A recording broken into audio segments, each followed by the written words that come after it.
l'Apocalypse au chapitre 5 et on lit à partir du verset 5, puis on lira jusqu'au verset 5 du chapitre 6. Donc je commence la lecture, puis s'il y en a qui veulent suivre, vous pouvez le faire dans la lecture.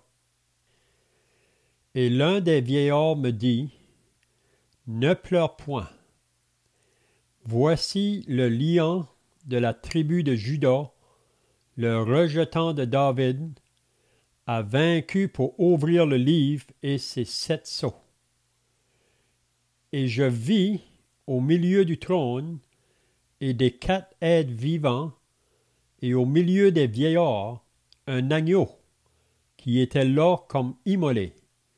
Il avait 7 cornes et 7 yeux, qui sont les 7 esprits de Dieu envoyés par toute la terre.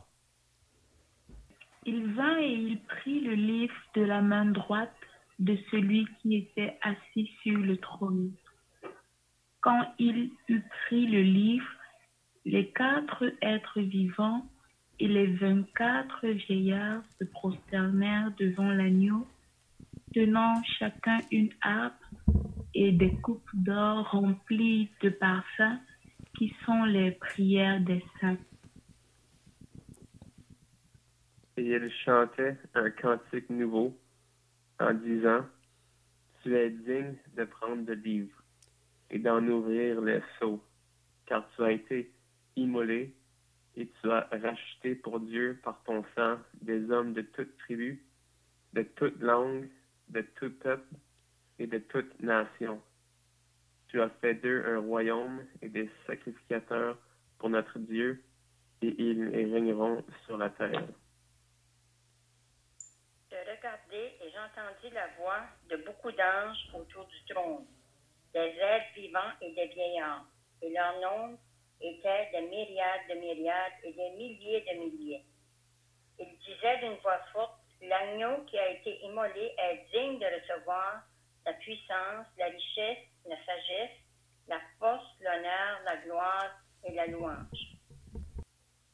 Et toutes les créatures qui sont dans le ciel, sur la terre, sous la terre, sur la mer, et tous ceux qui s'y trouvent, je les entendis qui disaient, à celui qui est assis sur le trône et à l'agneau, soit la louange, l'honneur, la gloire et la force au siècle des siècles. Et les 4 êtres vivants disaient, Amen. Et les vieillards se prosternèrent et adorèrent. On peut continuer jusqu'au verset 5 là, du chapitre 6. Je regardais quand l'agneau ouvrit un des 7 sceaux, et j'entendis l'un des 4 êtres vivants qui disait comme d'une voix de tonnerre, viens. Je regardais, et voici parut un cheval blanc. Celui qui le montait avait un arc. Une couronne lui fut donnée, et il partit en vainqueur et pour vaincre. Quand il ouvrit le second sceau, j'entendis le second être vivant qui disait, viens. Et il sortit un autre cheval roux. Celui qui le montait reçut le pouvoir d'enlever la paix de la terre, afin que les hommes s'égorgeassent les uns les autres, et une épée lui fut donnée.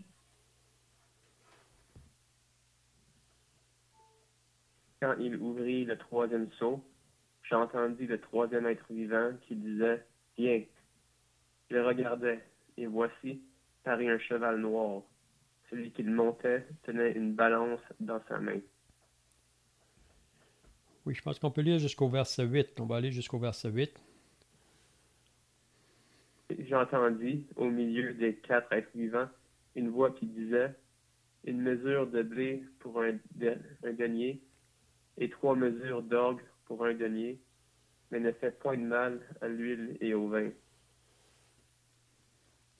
Donc on lit le verset 7 qu'on est rendu là.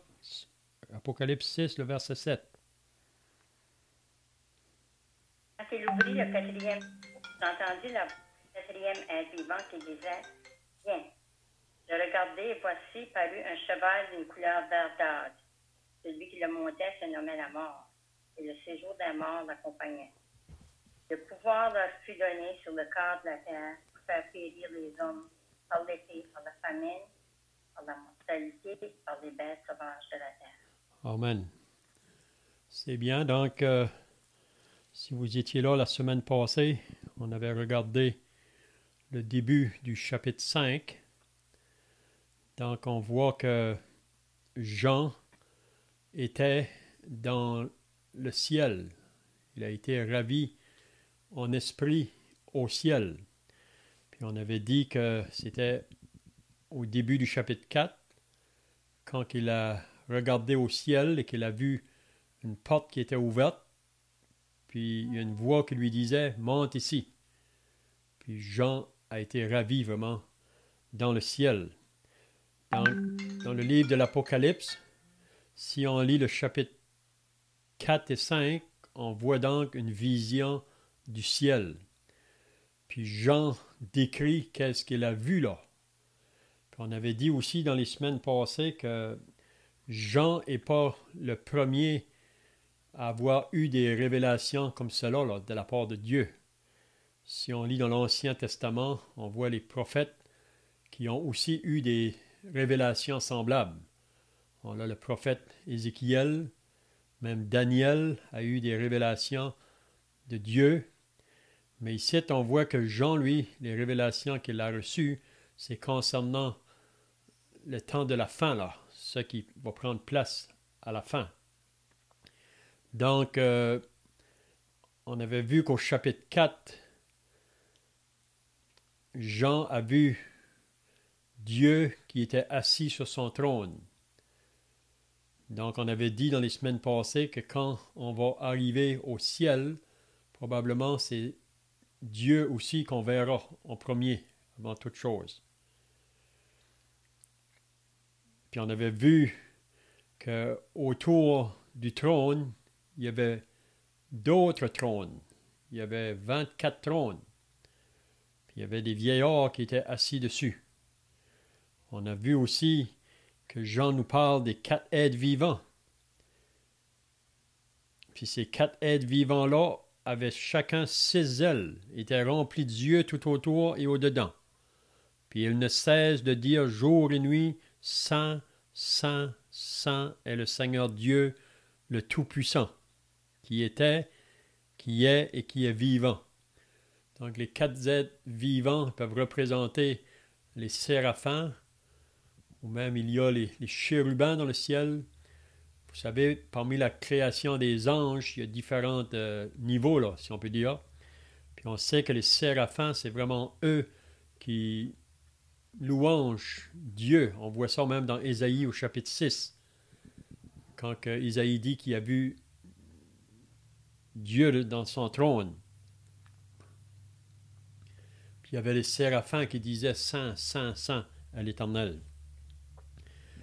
Donc, si on revient au chapitre 5, la semaine passée, on avait regardé, c'est que quand Jean regarde celui qui est assis sur le trône, il voit que dans sa main droite, il y a un livre qui est écrit en dedans et en dehors.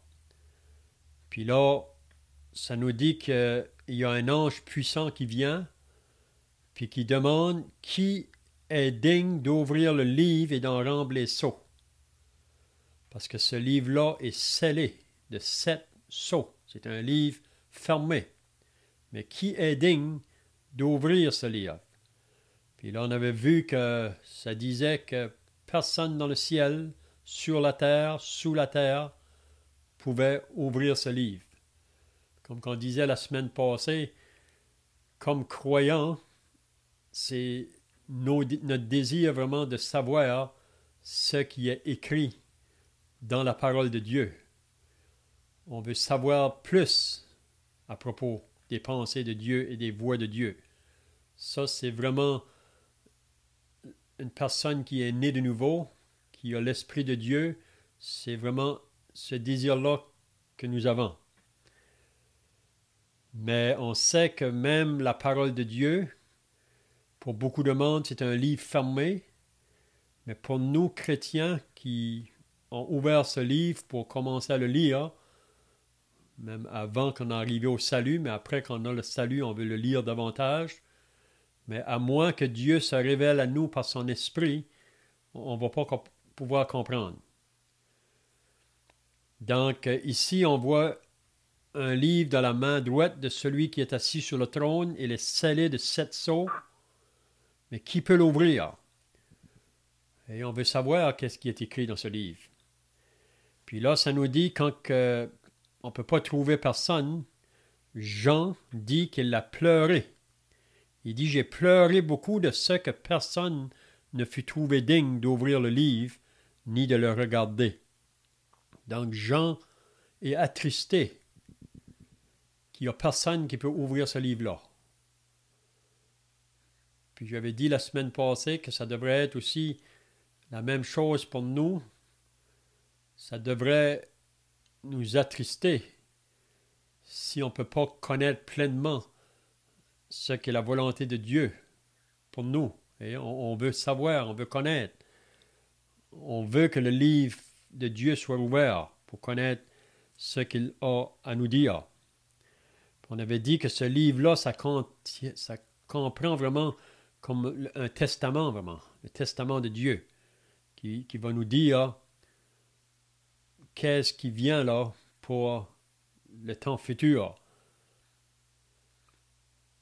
Donc, Jean pleure, mais là, un des vieillards va dire de ne pas pleurer.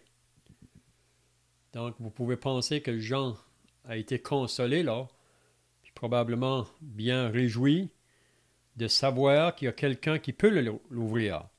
Puis ce quelqu'un-là, on avait dit que c'était le lion de la tribu de Juda, le rejetant de David.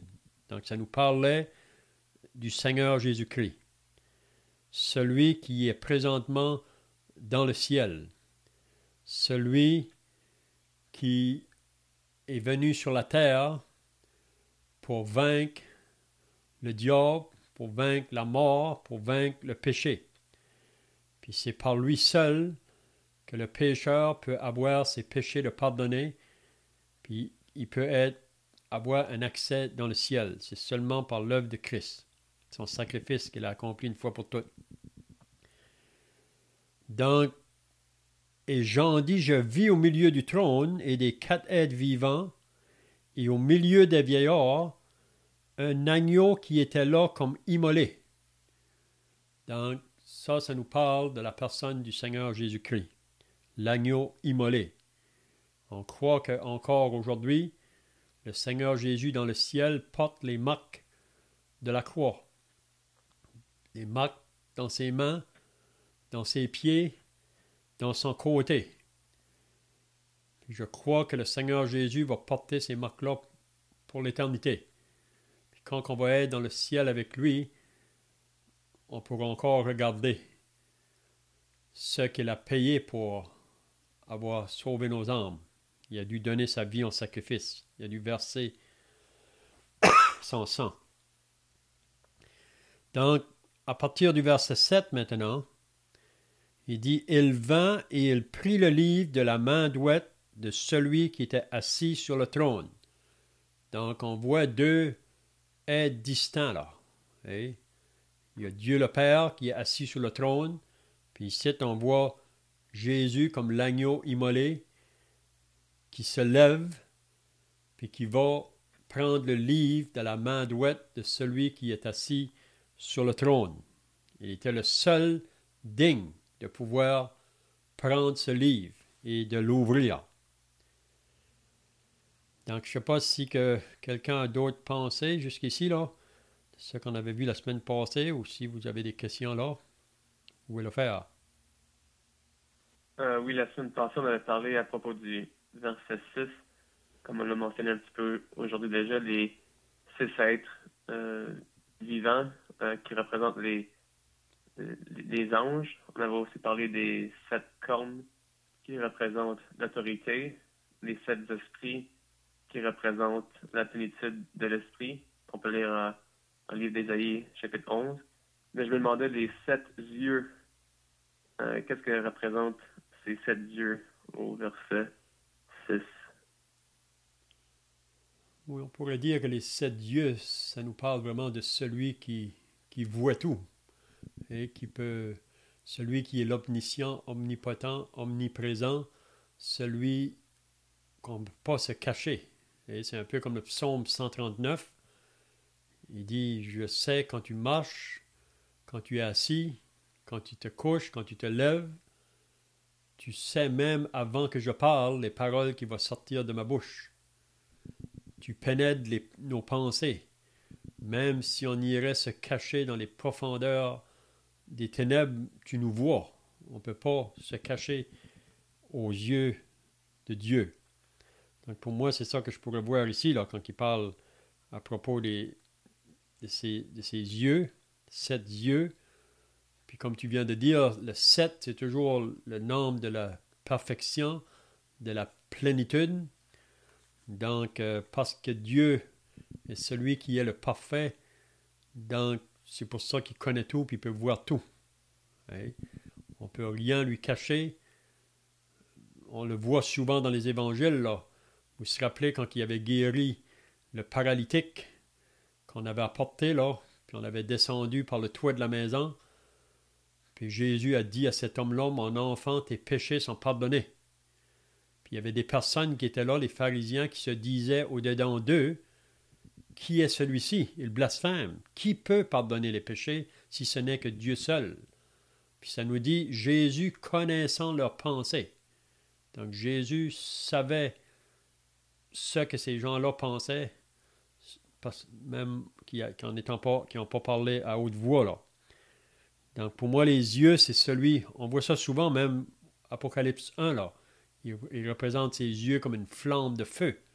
Ses yeux qui pénètrent. Vous savez, un jour, ceux qui ont refusé de croire en lui comme sauveur et seigneur devront le rencontrer comme le juge. On peut s'imaginer là, au grand trône blanc, le Seigneur Jésus qui va, par ses yeux, vraiment, les percer, hein? Donc, je ne sais pas si tu avais d'autres pensées, là, Brendan. Non, je suis d'accord avec ça. Mm-hmm. C'est un peu la pensée que je pensais. Oui. Qui voit tout, qui sait tout, qui est le maître de l'univers, là. Mm-hmm. Ça nous dit que ses yeux sont trop purs pour voir le mal. Oui. Donc, il se lève, il prend le livre de la main droite de celui qui était assis sur le trône, puis ça nous dit, quand il eut pris le livre, le moment qu'il a pris le livre dans sa main, les 4 êtres vivants et les 24 vieillards, donc tous ceux qu'on a lus dans le chapitre 4, là, les 4 êtres vivants qui représentent la hiérarchie des anges, si on peut dire, puis les 24 vieillards qui représentent probablement les saints de l'Ancien Testament et les saints du Nouveau Testament. Il y a différentes pensées. Hein? Vous savez, le livre de l'Apocalypse, je pense que c'est le livre qu'on a écrit le plus dessus. Puis il y a des pensées parfois qui peuvent être différentes. Puis il n'y a personne de nous qui peut être dogmatique, si on peut dire, à 100%. Mais on peut quand même voir, on peut trouver vraiment des pensées là, quand on lit à propos de ces choses. Donc, ça nous dit que quand le Seigneur a pris le livre, ou l'agneau a pris le livre, que toute la hiérarchie des anges et les 24 vieillards se prosternèrent devant l'agneau. Donc, à moins d'être Dieu, on ne doit pas se prosterner devant. Et il y a seulement Dieu qui mérite l'adoration ou qui mérite la prosternation devant lui. Donc, on a vu ça, la même chose au chapitre 4, envers celui qui était assis sur le trône. On a vu la même chose là. Mais ça parlait de Dieu le Père. Mais ici, on voit l'agneau qui représente le Fils. Donc, on se prosterne devant lui. Puis ça nous dit que c'est 4 êtres vivants et les 24 vieillards tenant chacun une harpe Donc, on voit qu'il va y avoir de la musique, là, des chants, qui vont être accompagnés par les harpes, des coupes d'or remplies de parfums qui sentent les prières des saints. Vous pouvez vous imaginer. Vous savez, quand que les chrétiens prient, il n'y a pas une prière qui n'a pas monté vers Dieu. Puis on sait que les saints, dans toute l'histoire de l'humanité, ils ont connu beaucoup de mépris, beaucoup d'opprobre, beaucoup de souffrance pour la cause de Dieu. Puis souvent, les saints ont fait monter devant Dieu leurs prières, puis Dieu les a entendues. Même ça nous dit ici que les prières des saints sont là. Tenant chacun une harpe et des coupes d'or remplies de parfums qui sent les prières des saints. Vous savez que même dans le temps de la tribulation, là, après que l'Église sera enlevée, les chrétiens auront aussi à souffrir des grandes persécutions. Puis ça a toujours été, depuis le début de l'humanité. Tous ceux qui sont convertis à Dieu ont rencontré l'opposition de ceux qui ne connaissent pas Dieu. Donc, ça peut nous réjouir de savoir que quand on prie, nos prières montent à Dieu. Je ne sais pas si vous avez d'autres pensées ici, là.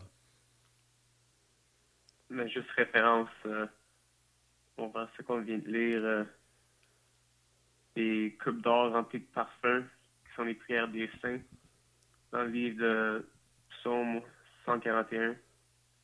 On voit ici les prières qui sont décrites comme qui sont devant la face de Dieu, comme l'encens. L'élévation de mes mains, comme l'offrande du soir.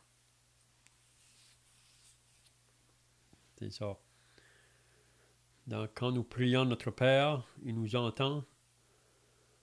Puis, un jour, tous ceux qui ont causé du mal au peuple de Dieu, un jour, à leur tour, ils seront affligés. C'est ça qu'on lit dans 2 Thessaloniciens au chapitre 1. Mais Dieu entend les prières des saints. Parfois, peut-être qu'on pense qu'il n'entend pas. On dirait qu'il n'intervient pas. Mais le Seigneur a des raisons. C'est un peu comme Marthe et Marie dans Jean chapitre 11, quand que leur frère Lazare a tombé malade. C'était une grande tristesse pour elle. Puis c'était dans une famille que Jésus se trouvait souvent, à Béthanie. Mais là, quand que leur frère tombe malade, ils ont envoyé des serviteurs pour le chercher, pour qu'il vienne. Parce que Lazare qui aime est malade. Puis ça nous dit que Jésus est venu 2 jours après. Donc peut-être les femmes ne comprenaient pas pourquoi il ne vient pas tout de suite, mais c'était dans le but que cela puisse amener de la gloire à Dieu. Mais le Seigneur entend les prières de ses enfants. Donc le verset 9, « Et il chantait un cantique nouveau. » Donc il y a un cantique qu'il chantait à ce moment-là, puis Jean a pu entendre les paroles de ce cantique-là. Puis ce qu'il disait, « Tu es digne, en parlant de l'agneau, tu es digne de prendre le livre et d'en ouvrir les sceaux. » Puis on pourrait dire qu'il est le seul digne.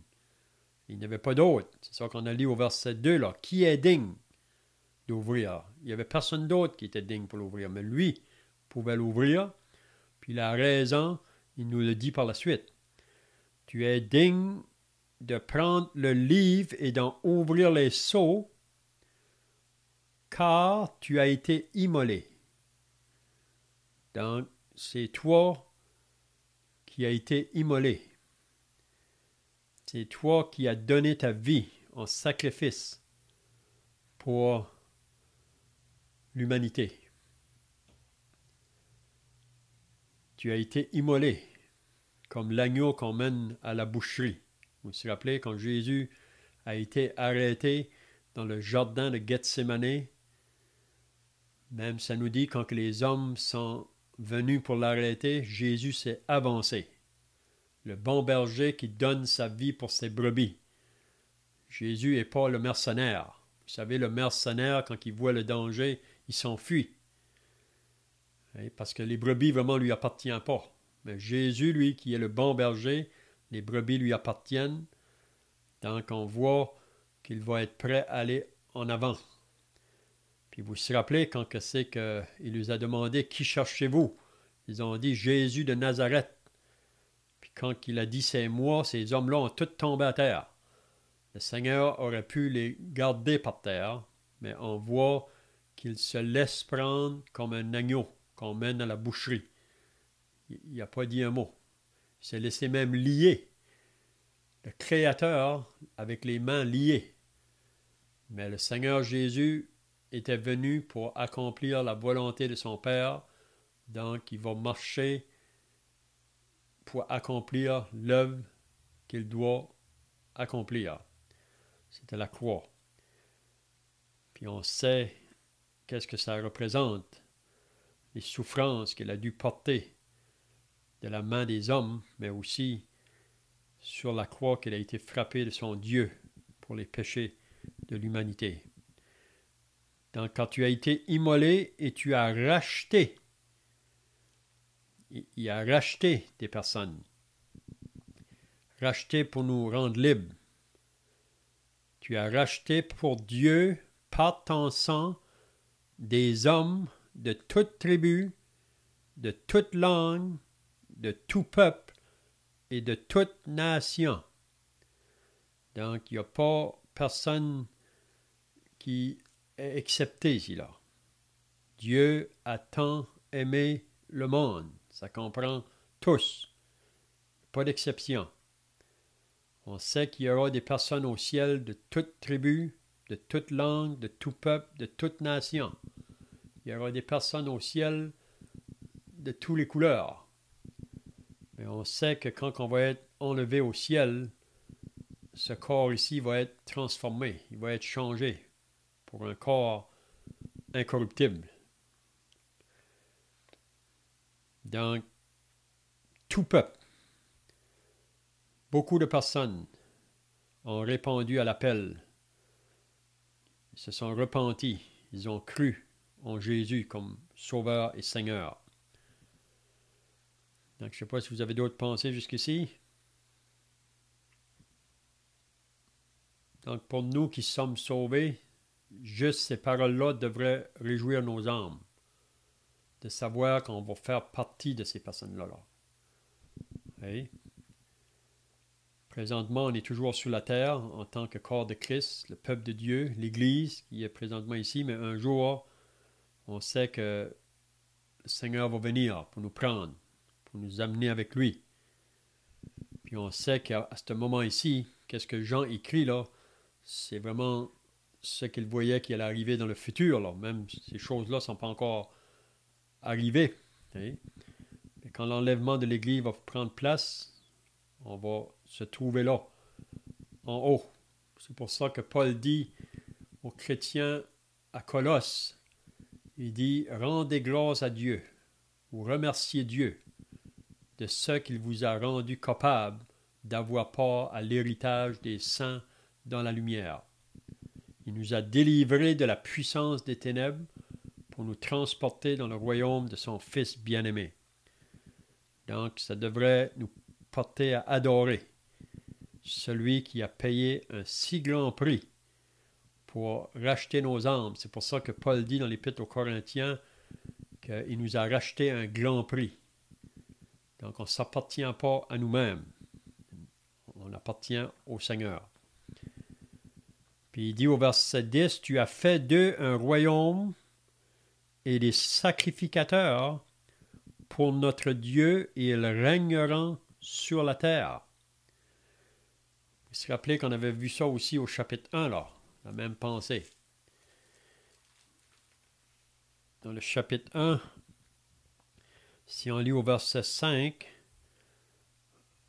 dans la deuxième partie du verset 5, là, « À celui qui nous aime, qui nous a délivrés de nos péchés par son sang. » et qui a fait de nous un royaume des sacrificateurs pour Dieu son Père. À lui soit la gloire et la puissance au siècle et des siècles. Amen.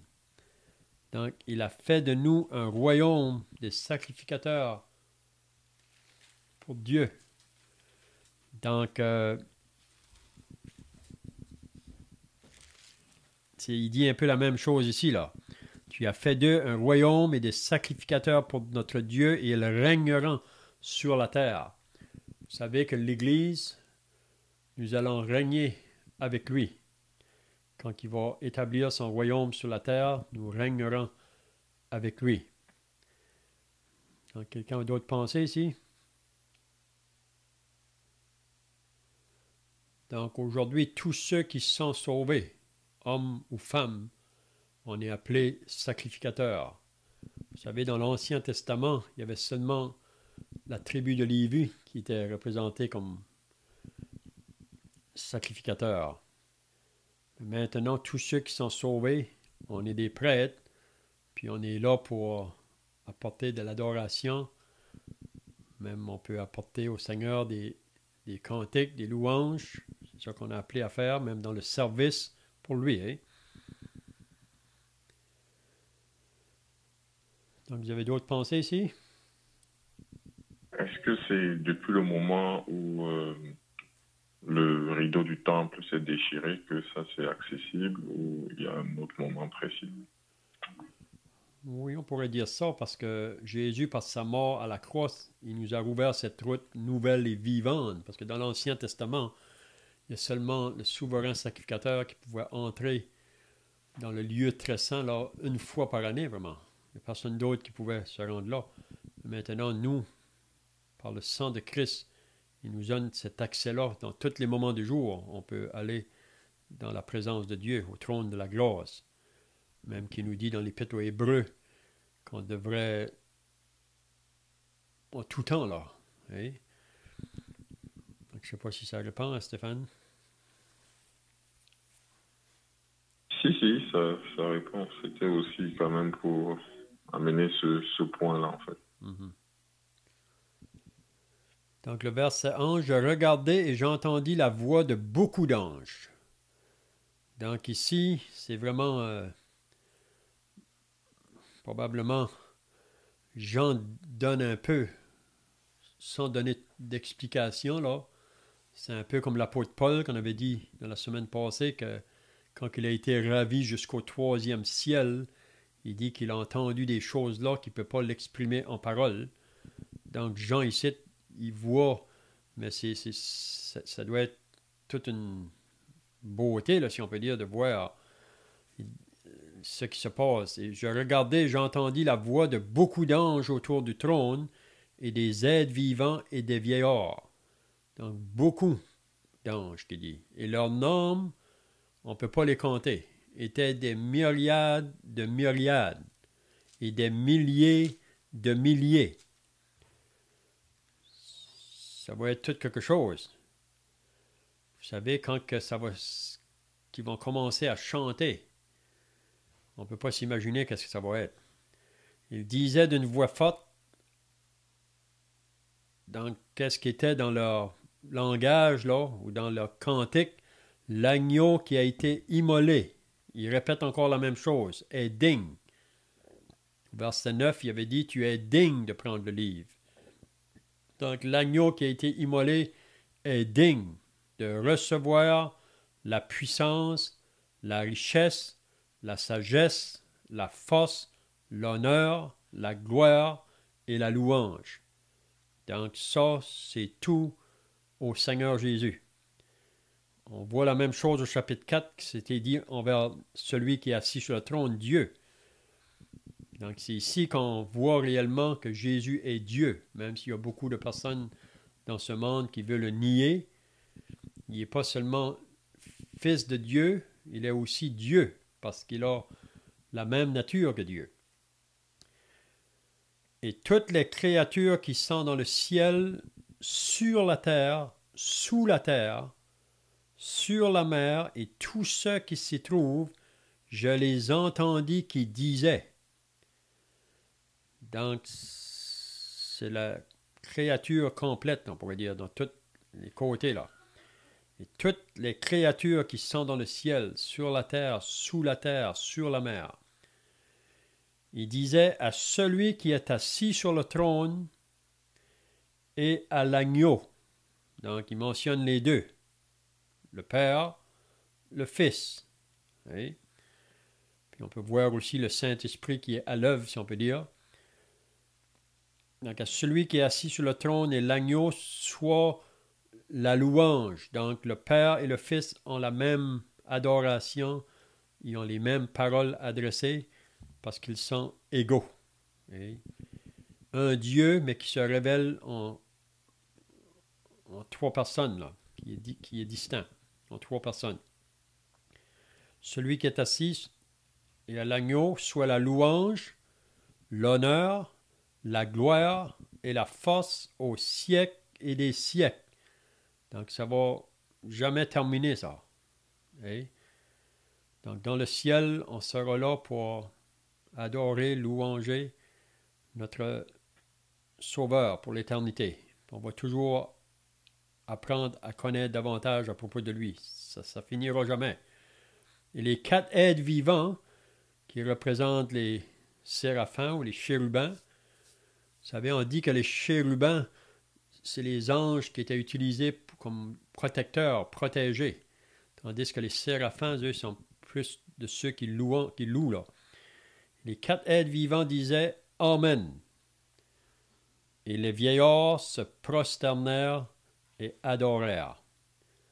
Donc, tous ceux qui se trouvaient là dans le ciel, Jean a pu voir qu'ils se sont prosternés devant le Père, devant le Fils, puis qu'ils lui ont donné toutes ces louanges parce que c'est à eux que ça appartient. Donc, je ne sais pas si vous avez d'autres pensées ici, là, pour terminer. Jusqu'à son verset 13, toutes les créatures qui sont dans le ciel, sur la terre, sous la terre, sur la mer, donc ça inclut même les non-croyants, c'est ce que tu veux dire. Ce serait en fait ce qu'on lit dans l'Épître aux Philippiens 2, chapitre 2, verset 12 et 11. Au nom du Seigneur Jésus, tous genoux fléchiront. Est-ce que c'est ça le terme ou est-ce que les créatures ici réfèrent à des chrétiens? Oui, on peut voir peut-être les deux aspects, mais on sait que, je pense, c'est dans le psaume 106, là, si je ne me trompe pas, ce qui parle que toute la création vraiment va louer ou louanger, là. Et même, vous savez qu'aujourd'hui, la création soupire, elle souffre. Elle a hâte vraiment de la libération des fils de Dieu, là. On voit ça dans Romains chapitre 8. Donc, toute sa créature, on pourrait penser dans tous les côtés de sa création, ils vont, puis comme tu dis, peut-être ceux qui n'ont pas, qui ont refusé ou qui n'ont pas cru en Jésus, aujourd'hui, ils ne veulent pas se prosterner ou fléchir, mais on sait qu'un jour, ils vont le faire. Mais il sera trop tard pour eux. Mais pour nous qui sommes sauvés, on le fait maintenant, mais ça va continuer pour toujours après là. Je ne sais pas si tu avais d'autres pensées là. Ben, c'est bien notre temps. OK. C'est beau, oui. Pardon? Tu disais?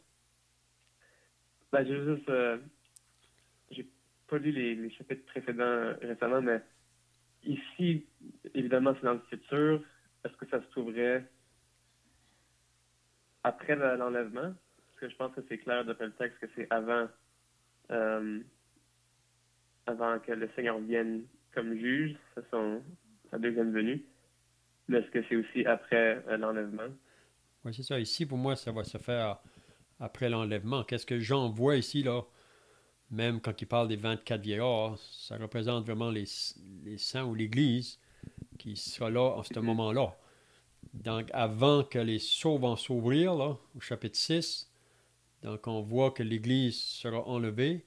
Puis vous savez que pendant que la tribulation va se faire sur la terre, les chrétiens dans le ciel vont se réjouir vraiment.